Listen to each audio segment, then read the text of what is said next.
Майк Джонсон винесе пакет підтримки для України, Ізраїлю і Тайваню на голосування в Палаті представників вже 9 квітня. Про це, зокрема, повідомив голова комітету розвідки Палати представників Сполучених Штатів Майк Тернер. Він відзначив, що зрештою Джонсон таки дав певні сигнали щодо України. Спікер Конгресу показав, що він підтримує нашу країну.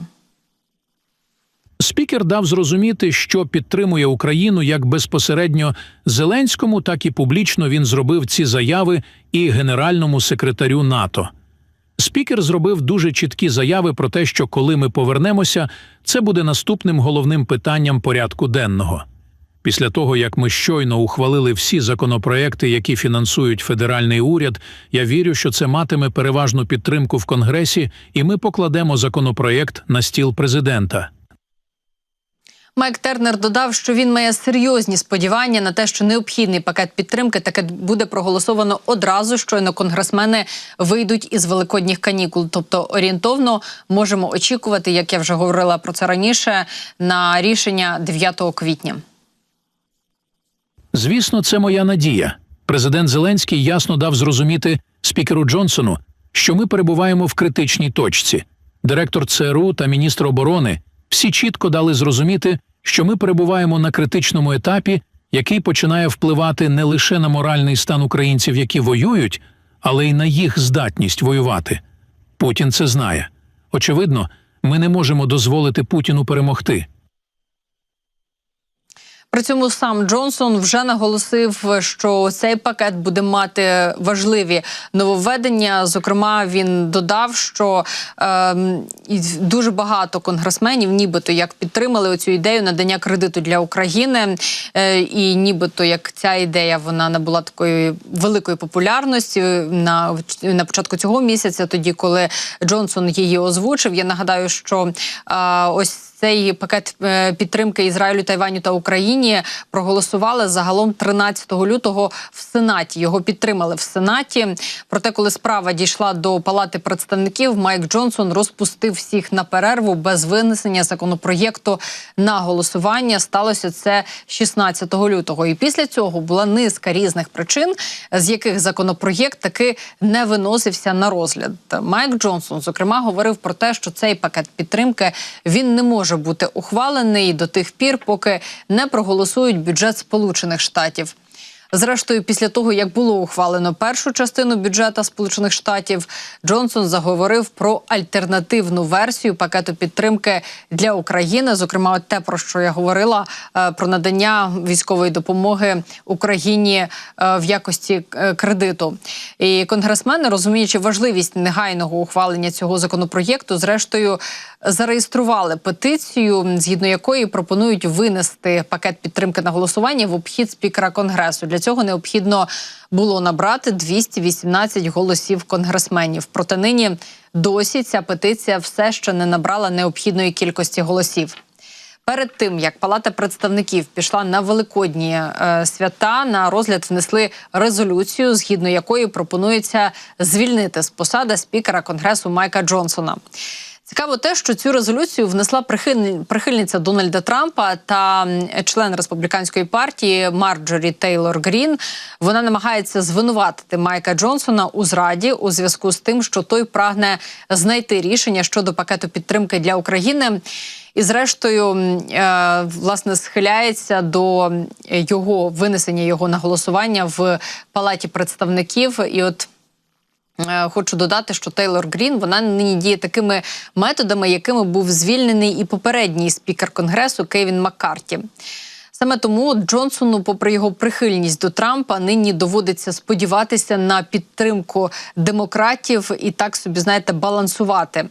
Зокрема, через те, що саме демократи можуть зберегти для Джонсона посаду. А це можливо лише в тому випадку, якщо спікер таки винесе пакет підтримки для України в тому вигляді, в якому він нині є, на голосування у Палаті представників.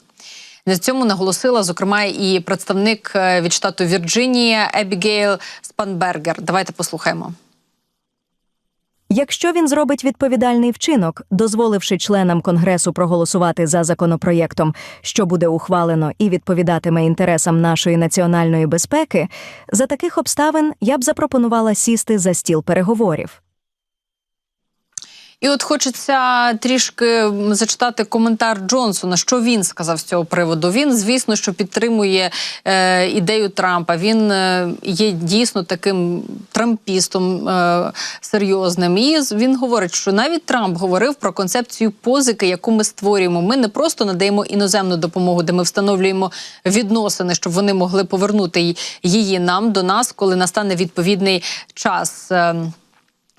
І він сказав, власне, що ось ця ідея позика, вона дійсно має сенс, і Джонсон сподівається на те, що в цьому випадку буде досягнуто певного консенсусу і, відповідно, двопартійного рішення. Двопартійне рішення – це те, про що Джонсон говорив вже неодноразово, і це, знаєте, двопартійне рішення, зокрема, Джонсону потрібно і для того, щоб зберегти ось цей баланс і свою посаду відповідно. Хоча цікаво те, що спікер нашої попередньої години відзначив, що навряд чи Джонсону все ж таки вдасться зберегти крісло спікера з огляду на те, яка ситуація виникла нині, на те, що з одного боку на нього тиснуть з приводу цього пакету підтримки, ну а з іншого боку трампісти, зокрема Марджорі Тейлор Грін, висунула для нього вотум недовіри, і звісно, що ці його навіть спроби чи намагання 9 квітня винести цей пакет підтримки Україні, Ізраїлю і Тайваню на голосування, що вони можуть провалитися, тому що просто буде заблокована робота Конгресу через переобрання спікера, через те, що спікеру висловили вотум недовіри. Ну і, звісно, що буде голосування щодо цього. Якщо ж таки проголосують за звільнення Джонсона, то, відповідно, в цей пакет підтримки знову зависне в повітрі. В якому вигляді він, зрештою, буде проголосований, невідомо, тому що все залежатиме від політики наступного спікера, ну і так далі. Знаєте, ця ситуація може розгортатися просто до безкінечності.